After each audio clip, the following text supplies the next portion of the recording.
So how does the condition affect you?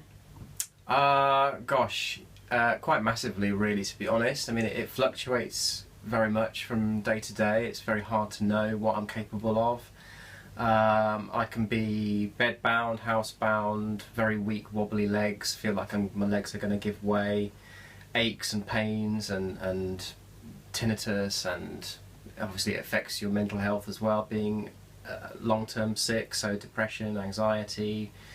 A lot of it is around, and obviously sort of physical immobility. You know, I wear a back brace almost all the time now. It's got big metal rods going up the back of it to support my back, because basically my back is not happy. I think any long-term illness drains your energy, and so I just get very tired and very exhausted, so I can overdo it and then be completely wiped out for days on end, where I'm just essentially housebound, bedbound, unable to do anything at all, really. My brain feels like mush, and you know, my body feels like I'm falling apart, and it's just a nightmare. But yeah, it you know, when I speak to well people who are, you know, getting on with their life, and they're like, oh yeah, I went to London for the day, we did a museum, we went for afternoon tea, and then we walked around a park, and then we went to the theatre and got the coach back home for a cocktail. I'm just like, oh my God, they do more in one day than I do in like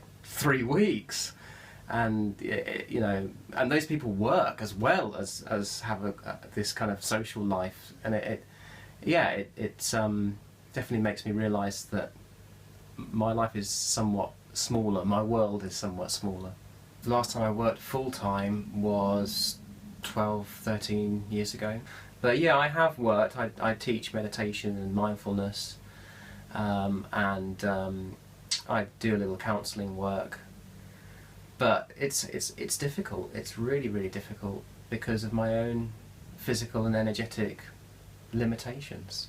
I get it out of the way pretty much now when I meet people. It's, you know, I'm like, if you're either going to be somebody who respects what I'm saying and acknowledges the difficulties that are in my life, or it's going to be a problem, in which case I just don't want to know. I haven't got the time and the energy for people in my life anymore who don't, on a fundamental level, respect what I'm saying and take time to learn about the conditions that I live with every day.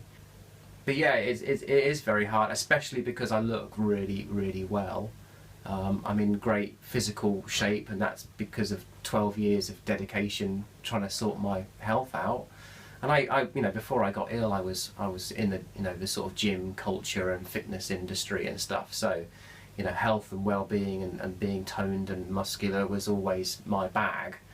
So, you know, I've kept a lot of that, and you know, I can totally understand. You know, you got the outer shell that seems to radiate health and wellness and fitness, and then you've got the story of this guy saying, well, actually, you know, I can only walk 5 minutes without a bench, and you know, I can't bend that way, and I can't do that, and don't do that. I can't. My back won't handle it, and so on and so forth. And that's, yeah, it's a big challenge, big challenge. I get a bit embarrassed about, you know, the fact that I'm unwell. I think there's an element of shame. I think, you know, it's kind of a sort of typical bloke thing of, you know, not wanting to appear weak and vulnerable, and you know, this stiff upper lip kind of, no, I'm all right. And you know, the idea of going and sitting on a disabled seat in a bus just terrifies me, even though actually a lot of the time I should do that. I've become quite adapted to, you know, managing my symptoms and health. I mean, I do meditation, I do mindfulness, I do yoga, I do EFT, emotional freedom technique, which I found very useful. I journal, I have a counsellor that I go and see. Lots of strategies, really. You know, a big fistful of supplements in the morning, and you know, very, very healthy diet, and exercise as much as I can. And what would I change if I could? Well, of course, obviously, I'd change my spine. I'd like to wake up and have a brand new spine, and all of these kind of central nervous system problems that I have just go away. But I'm more realistic than that. I think what I would want now is the stability of my health to actually start contributing, because I think that's the problem with everything fluctuating so much, is it's just impossible to have a plan or a dream that you can really hold on to.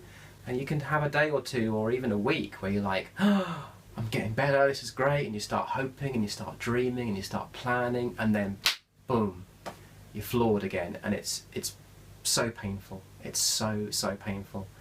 Yes, there are people who have invisible disabilities who do work. Some of them work full-time, some of them work part-time, but there are a lot of people out there who can't work at all, or who are very, very limited, and it's massive in terms of financial implications. And I'm very, very grateful that we live in a country where there is the financial support that we can access, although they do make it bloody hard.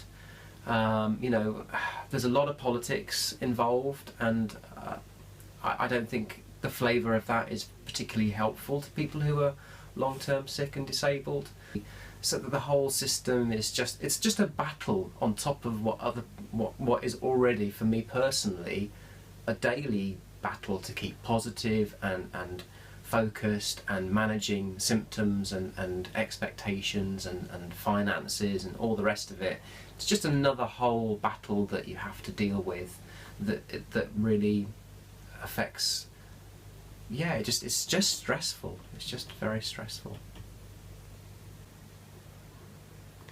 And what brings you joy? What activities do you do that you enjoy and that you would want to share with someone such as myself, for example? Laughter yoga comes to mind, actually. As you know, I think when you live with long-term health problems, there can be a lot of sadness with that, and a lot of grieving, and a lot of, it's a hard life for a lot of people, and we can forget to laugh, we can forget to find things to giggle at.